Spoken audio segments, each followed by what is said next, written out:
रोजा रोजा सुबुंफोर नोंथांमोना नुदों रोजा रोजा सुबुंफोरा फैदों बिथांमोनखौ जोङो गोसो गोरबोनिफ्राय जोंनि हानजानिफ्राय जोङो थेंक इउ होनदों बिथांमोनखौ धन्यबाद जासिहरदों बेजों लोगोसे जों दिनैहाय जोंनि मानगोनां प्रमद बर' बिथांनि दैदेननायावहाय बिटिआर सरकारा जे गोबां जौगालु हाबाफारिफोर गोबां गावनि जे रादायफोर दंमोन बे रादायफोरखौ जों मावफुंनानै होबाय बेनि थाखायनो गिबियाव जोङो प्रमद बर' बिथांखौहाय जोंनि हानजानिफ्राय जोङो जोबोद साबायखर होदों बिथांनि सायाव जों गोजोननाय बावदों बिथांनि दैदेननायावनो नोंथांमोना नुबाय मैयासो जे जिनिसा सिगाङाव जाफेराखैमोन जोंना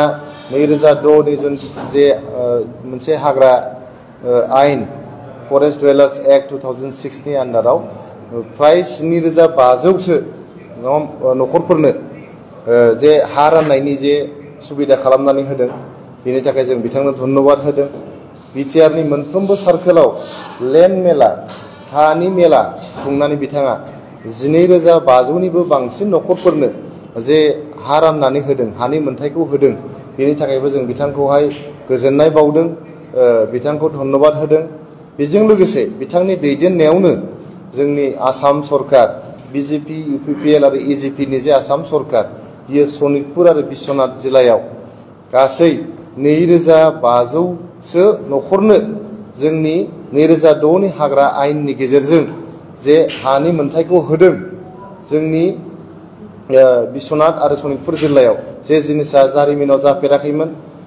आगोलनि सरकारफ्रा बे हानि मोनथायखौ होआखैमोन दिनै बिथांमोना 2006नि हाग्रा आयेननि गेजेरजों जे हानि मोनथायखौ मोनबाय बे जुग जुगामि बिथांमोना बे हानि मोनथायखौ एन्जय खालामनो हासिगोन बेजों लोगोसे बिथांनि दैदेननायावनो जे बड'फा इउएन ब्रह्म सुपार 50 मिशन जे बिथाङा लन्च खालामदों बिटिआरआव बेवहाय जोबोद गोजोननाय मोनदों जोंहा आईआईटिआव फरायनो थाखाय जोंनि बड'लेण्ड ओनसोलनि सेंग्रा सिख्लाफ्रा आईआईटिआव फरायनो हानायनि थाखाय 34 सा सुपार 50आव जइन जानानै परीक्षा होनायाव गासै 27 सायानो जइन्ट एन्ट्रेन्स एग्जामिनेशन मेन एग्जामिनेशनखौ पास खालामनो हादों बेजों लोगोसे आसाम पाब्लिक सार्भिस कमिशनजों खुंजानाय मेन एग्जामिनेशनाव 38 सा फरायसाफोरनि गेजेराव 28 सायानो उथ्रिनो हादों बियो जोबोद गोजोननायनि बाथ्रा जों मिजिंथिदों आरो जोङो जोबोद कन्फिडेन्ट जे जोंना इउनियन पाब्लिक सार्भिस कमिशननि जे परीक्षा बे परीक्षाया जानायनि उनाव रिजाल्टआ ओंखारनायनि उनाव जोङो जे 50 सा इउनियन पाब्लिक सार्भिस कमिशननि थाखाय दैथायहरदोंमोन दिल्लीयाव बेयावबो जोंहा जोबोद मोजां फिथाइ थायगोन होननानै जों मिजिंथिदों दा आगोलनि सरकार बिपिएफ दैदेननाय हाग्रामा महिलारि दैदेननाय सरकाराव जे जोंनाव खुन्दुंनि राजखान्थि सोलियोमोन जोंनि मुसारिनि राजखान्थि सोलियोमोन कम्बल साथा राननायनि राजखान्थि सोलियोमोन बेखौ फोजोबथारनानै खनसेनो बन्द खालामनानै जोङो डाइरेक्ट बेनिफिट जोंनि रायजो राजानो डाइरेक्ट बेनिफिट होनो थाखाय जोंहा जोंनि बड'लेण्ड ओनसोलाव गोबां गरिब न'खरनि फरायसाफोर दङ बिथांमोननि एडमिशननि थाखाय बिथांमोननि बिजाब बायनायनि थाखाय बिथांमोननि सि जोम बायनायनि थाखाय जोङो गियान सोरां बिथांखि खालामदों गियान सोरां बिथांखि मोनफ्रोमबो जोंनि बिटिआरनि समस्तियाव 200 फरायसाफोरनो जों गियान सोरां बिथांखि होदों बोसोरफ्रोमबो बे गियान सोरां बिथांखियाव 5,000 रां डाइरेक्ट बे फरायसाफोरनावहाय एकाउन्टाव हाबफैयो बेयाव थाइसेनिबो खेलिमेलि जानायनि खुनु चान्स गैया डाइरेक्ट बेनिफिट फरायसाफ्रा जाहाथे मोननो हायो बेनि थाखाय गियान सोरां बिथांखि खालामदों बेजों लोगोसे जोंहा जोंनि बड'लेण्ड ओनसोलनि गरिब दुखिया न'खरनि आइजोफोरा फिसा फालांगि खालामो बिथांमोननि फालांगिखौ फेहेरनो फुवारनो साबसिननिफ्राय साबसिन खालामनो जोङो अनसाय बिथांखि होननाय मोनसे जोङो स्किम लन्च खालामदों बे अनसाय बिथांखिनि गेजेरजों 5,000 रां मोनफ्रोमबो समस्तियाव 200 आइजोफोरनो 5,000 रां डाइरेक्ट बेनिफिट जोङो बे आइजोफोरनो जों होदों आगोलनि सरकारफोरा मा खालामोमोन कौटि थाखानि साप्लाइ 100 कौटि 200 कौटि थाखानि मुसारिनि साप्लाइ साथानि साप्लाइ खुन्दुंनि साप्लाइ होनानै बिथांमोना बांसिन जौखोन्दोखौनो गावसिनि पकेटाव सोयोमोन आरो रायजोफोरनो एकदम माने ल' क्वालिटिनि साथा ल' क्वालिटिनि खुन्दुं ल' क्वालिटिनि मुसारि होनानै बिथांमोना साप्लाइ होनानै गावसिनि पकेटखौ गरम खालामोमोन दा बे जिनिसखौ जों बन्द खालामजोबथारनाय जाबाय जोंनि सरकारा प्रमद बर' सारनि दैदेननायाव जोंनि आसामनि डक्टर हिमन्त बिश्व शर्मा जे बिथाङा मुख्यमन्त्रि आसामनि बिथांनि दैदेननायाव दिनैहाय जोंनि बिटिआर सरकारा माने खुनु करापसन गैयालासे जोंहा पिक मिशन खालामदों। जोंहा दासो जोंहा मुर्शिदा बेगम बिथाङा बुंलांबाय जे जोंहा आइजोफोरनि सेल्फ हेल्प ग्रुपनो 75,000 जों होनांगौमोन। 3,868 सेल्फ हेल्प ग्रुपफोरनो थाबैनो जोंहा 75,000नि प्रथम किस्ति 25,000खौबो बेखौ होनाय जासिगोन। गतिके गोबां जे जोंनि प्रतिश्रुति दंमोन, जोंनि जे कमिटमेन्ट दंमोन, बे जाफुंसारजोब्बाय। दा बेबायदि मावफुबाय थानायाव, इसिबां मोजां मावफुबाय थानायावहाय जोंना हाग्रामा महिलारि बिथाङा बिपिएफनि आफादगिरि हाग्रामा महिलारि बिथाङा दिनै सिन्डिकेट जोंनि प्रमद बर' सारखौ सिन्डिकेट खालामदों होननानै बुंदों। बिथाङा सिमां नुदों,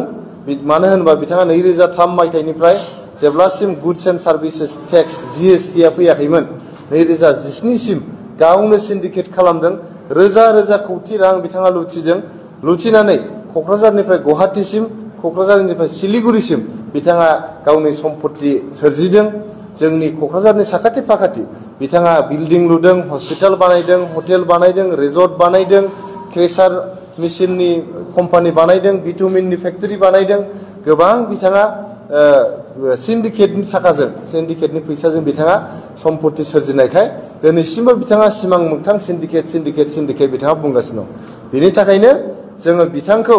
चिरांफोराव मोनसे फिसा न' लुनानै जों बेयावनो दोननो नागिरदों, जाहाथे बिथाङा बाव सिन्डिकेटनि बाथ्राखौ बिसिबां गारि फैदों, बिसिबां मादों बिथांखौ साननो हायो, सिन्डिकेट दंना गैया बेखौ नायनो हायो। मोनसे फिसा न' लुनानै जोङो बेखौ दाना श्रीरामपुर सिन्डिकेटनि लिडार जों बेखौ बानायनो नागिरदों। जोंनि बड'लेण्ड ओनसोलनि रायजो राजाफ्रा जिहेतु बेखौ लिडार हिसाबै जोगारबाय, नारगारबाय, जों दा बिथांखौ श्रीरामपुरनि सिन्डिकेटनि लिडार हिसाबै जोङो बिथांखौ दिनैनिफ्राय जों फोसावबाय। आरो जों मोनसे फिसा न' लुनानै बावनो बिथाङा चेयाराव जिरायनानै सिन्डिकेटनि बिसिबां गारि थांदों फैदों बेखौ नायनो हागोन, नुनो हागोन। आरो बे जिहेतु सिन्डिकेटआनो जाखायाखै, जोङो बेयावनो थाबाय थानानै बिथाङा नेबाय थानायखौ जोङो बिथांखौ लुबैदों। आङो बिथांखौ चेलेन्ज खालामदों, जोंनि सरकारा इसेबां मोजां मोजां स्किम, मोजां मोजां खामानि मावदों। आं दाखालि मेलावबो बुंदों, आं नोंथांमोनखौ खौरांगिरिखौबो बुंबाय, बिपिएफनि 17 बोसोरनि बिथांमोननि सासनाव मोनसे मोजां स्किमनि नाम बुं, आं नोंथांमोननो 5,000 बान्था होगोन। 5,000 नोंथांमोना बुंनो हानाय नङा, मोनसेबो स्किमनि नाम बुंनो हानाय नङा। खुनु रायजो राजायानो बुंनो हानाय नङा बिपिएफनि दिनाव जे मोनसे मोजां स्किम जादों होननानै। आं ओंखायनो चेलेन्ज खालामदों, दाखालि मिटिङावबो रायजो राजाफ्रा मोनसेबो स्किमनि नाम बुंनो हायाखै। आं बान्था दोनदोंमोन 5,000, आं दाबो बुंदों 5,000 बान्था होगोन, खिन्थु रावबो जों बुंनो हाया बिपिएफनि दिनाव मा स्किम सोलिदोंमोन। जाय हक,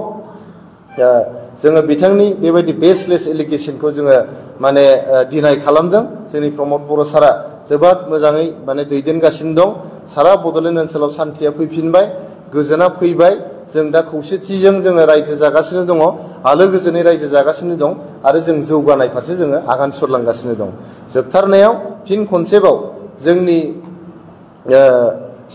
भारतनि गाहाय मन्त्रि नरेन्द्र मदि बिथांनो धन्यबाद होनानै, अमित शाह बिथांनो धन्यबाद होनानै, आसामनि गिबि मन्त्रि मानगोनां डक्टर हिमन्त बिश्व शर्मानो धन्यबाद होनानै, आरो जोंनि बिटिआरनि चिफ प्रमद बर' बिथांनो इसिबां मोजां जोंनि बिटिआर सरकारखौ सामलायनायनि थाखाय, दैदेननायनि थाखाय गोसो गोरबोनिफ्राय जोंनि हान्जानिफ्राय धन्यबाद होनानै दिनैनि खौरांगिरि मेलखौ फोजोबनाय जाबाय। गोजोन्थों।